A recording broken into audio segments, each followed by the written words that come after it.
Good morning and नमस्कार दोस्तों, स्वागत है आप सभी का आपके अपने YouTube channel GK search engine पर। आज है 10 दिसंबर और 10 दिसंबर से रिलेटेड राजस्थान करंट अफेयर्स के जितने भी इंपॉर्टेंट क्वेश्चन हैं सभी हम इस वीडियो में डिस्कस करने वाले हैं। तो पूरा वीडियो बहुत ध्यान से देखना और वीडियो के एंड में मैं आपसे क्वेश्चन पूछूंगा जिसका आंसर आपको कमेंट बॉक्स में देना है। कल के वीडियो में मैंने आपसे एक क्वेश्चन पूछा था जो था राजस्थान में जयपुर जंक्शन के कायाकल्प पर कितने करोड़ रुपए खर्च किए जाएंगे। तो इसके लिए 577 करोड़ रुपए का प्रावधान रखा गया है, यानी कि बी ऑप्शन इसका बिल्कुल सही था। जिन दोस्तों ने बी ऑप्शन कमेंट बॉक्स में सही जवाब दिया था उनको हार्दिक शुभकामनाएं। जयपुर जंक्शन जो रेलवे स्टेशन है उसका कायाकल्प किया जाएगा और इसके लिए 577 करोड़ रुपए का बजट है वो इसके लिए मंजूरी किया है। इसके माध्यम से जयपुर जंक्शन पर पूरी सुविधा है उसको अत्याधुनिक तरीके से सुविधाजनक बनाया जाएगा। 1 दिसंबर से रेलवे जंक्शन के जीर्णोद्धार का कार्य है वो शुरू हो गया है। साथ ही साथ दूसरे प्रवेश द्वार पर जो बुकिंग विंडो को अस्थायी तौर पर बंद किया गया है, हवाई अड्डों की तर्ज पर पूरी तरह से वातानुकूलित आधुनिक एस्केलेटर, अत्याधुनिक लिफ्ट, आरामदायक लॉन्ज इसमें विकसित किए जा रहे हैं।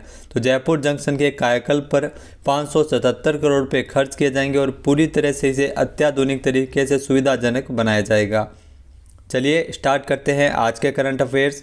पहला क्वेश्चन है, हाल ही में निदेशालय समेकित बाल सेवाएं द्वारा यूनिसेफ के सहयोग से प्रारंभिक बाल्यावस्था देखरेख एवं शिक्षा पर जयपुर में प्रशिक्षण कब आयोजित किया गया था।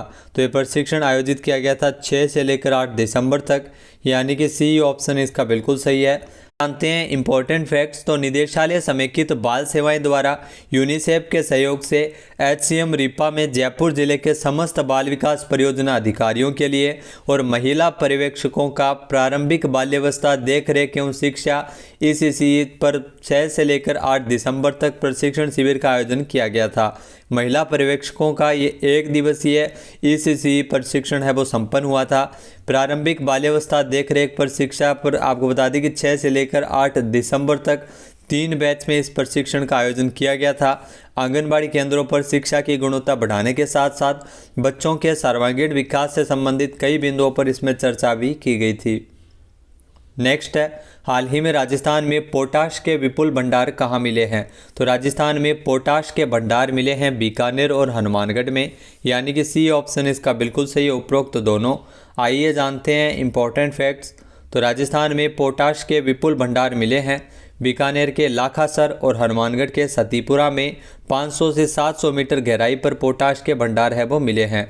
राजस्थान में पोटाश खनन से देश में खेती के लिए पोटाश फर्टिलाइजर की आवश्यकता पूरी हो सकेगी।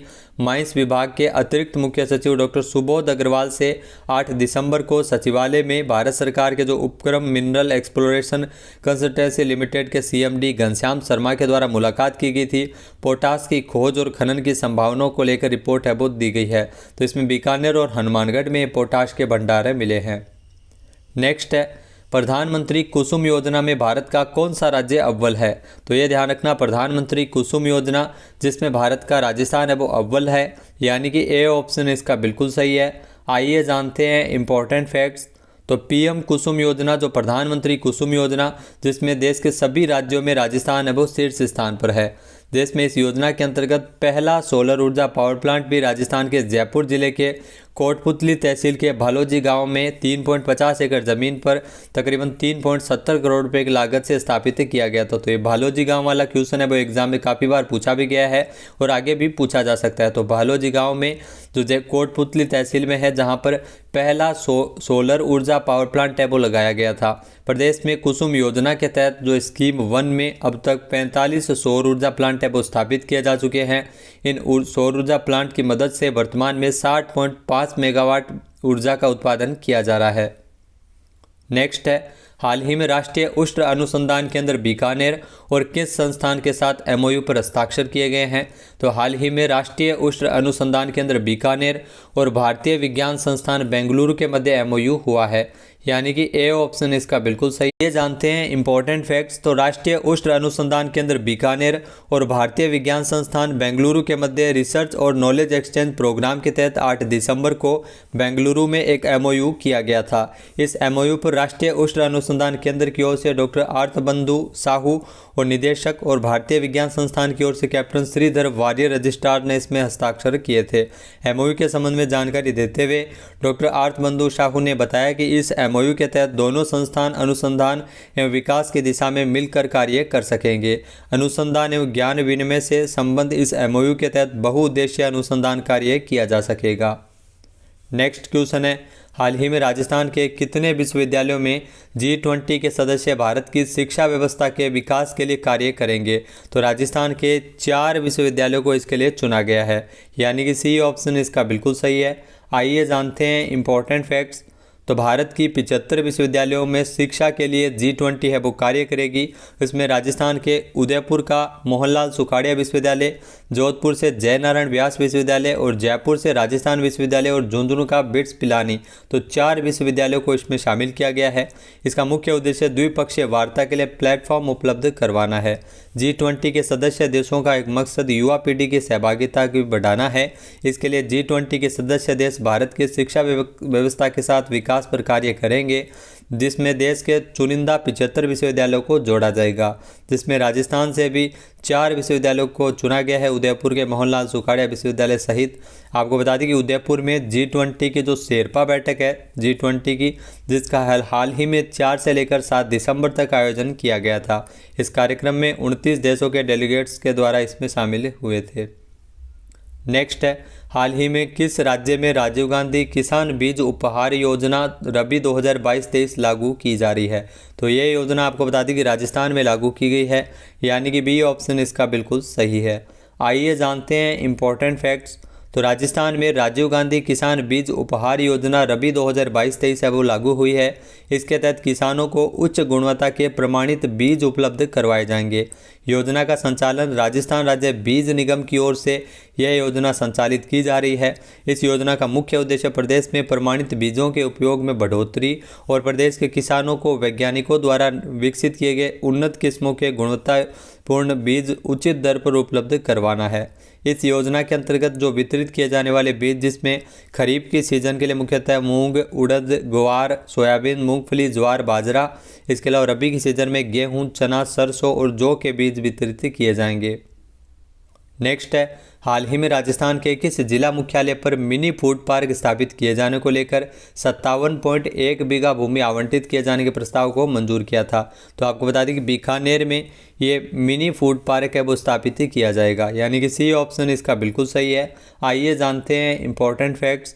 तो मुख्यमंत्री अशोक गहलोत ने 24 नवंबर को सीएम आवास पर हुई मंत्रिमंडल की बैठक में यह निर्णय लिया था कि जो बीकानेर जिला मुख्यालय पर मिनी फूड पार्क स्थापित किए जाने को लेकर 57.1 बीघा भूमि आवंटित की गई है, तो इसके प्रस्ताव को मंजूर किया है।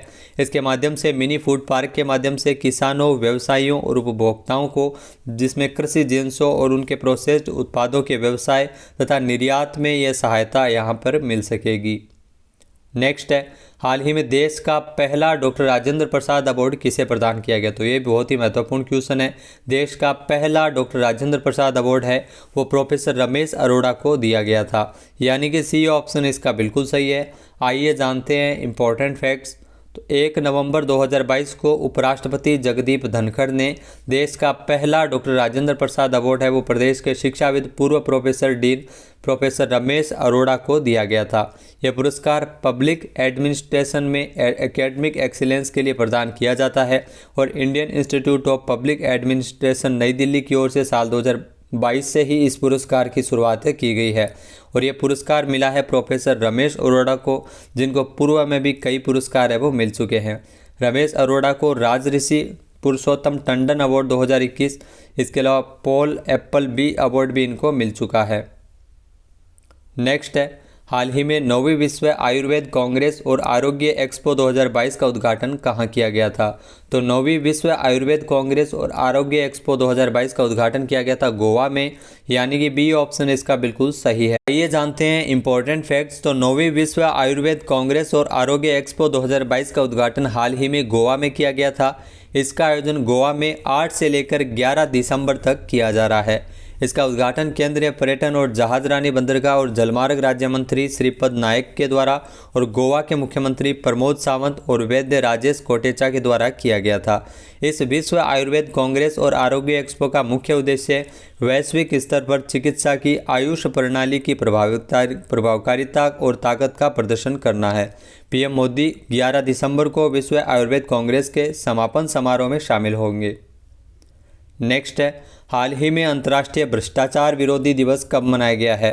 तो हाल ही में अंतर्राष्ट्रीय भ्रष्टाचार विरोधी दिवस है वो 9 दिसंबर को मनाया गया है, यानी कि बी ऑप्शन इसका बिल्कुल सही है। आइए जानते हैं इम्पोर्टेंट फैक्ट्स। तो अंतर्राष्ट्रीय भ्रष्टाचार विरोधी दिवस है वो हर साल 9 दिसंबर को मनाते हैं। भ्रष्टाचार स्वास्थ्य, शिक्षा, न्याय, लोकतंत्र, समृद्धि और विकास को कैसे प्रभावित करता है, इसे उजागर करने के लिए हर साल 9 दिसंबर को अंतर्राष्ट्रीय भ्रष्टाचार विरोधी दिवस मनाते हैं।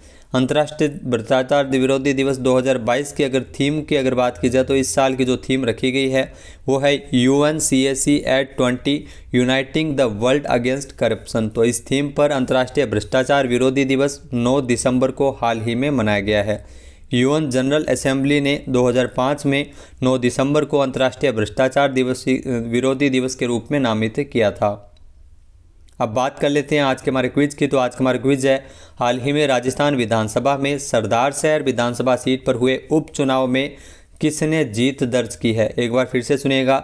हाल ही में राजस्थान विधानसभा में जो सरदार शहर विधानसभा सीट पर उपचुनाव हुआ था, जिसमें जीत किसने दर्ज की है, इसका सही आंसर आपको कमेंट बॉक्स में देना है। और अगर ये वीडियो आपको पसंद आए तो इसे लाइक और शेयर करना बिल्कुल न भूलिएगा। चैनल पे नए हैं, सब्सक्राइब नहीं किया है तो अभी सब्सक्राइब बटन पे क्लिक करें।